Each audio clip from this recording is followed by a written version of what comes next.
अहम ख़बर है आवाज़ शेयर कंदासीं असांजे जवाननि दुश्मननि खां 1971 जो बदिलो वठी छॾियो आहे। ब्रेकिंग न्यूज़ असां शेयर कंदासीं। वज़ीर आज़म चवे थो दुनिया खे वाज़े पैगाम ॾिनो आहे त का बि ताक़त पाकिस्तान जो वार वंगो नथी करे सघे। अवाम बहादुर फ़ौज सां कुल्हो कुल्हे में मिलाए बीठल आहे।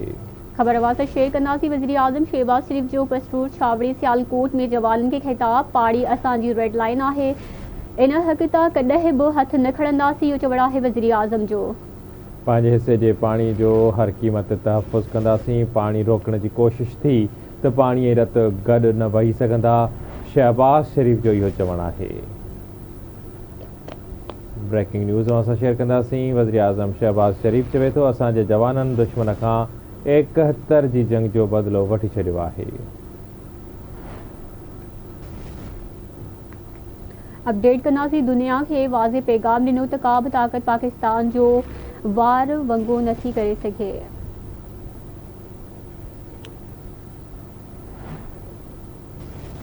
अवाम बहादुर फ़ौज सां कुल्हो कुल्हे में मिलाए बीठल आहे। वज़ीर आज़म शहबाज शरीफ पसरोर छावड़ी में जवाननि खे ख़िताब कंदे चयो त पाणी असांजी रेड लाइन आहे, उन हक़ तां कॾहिं बि हथ न खणंदासीं।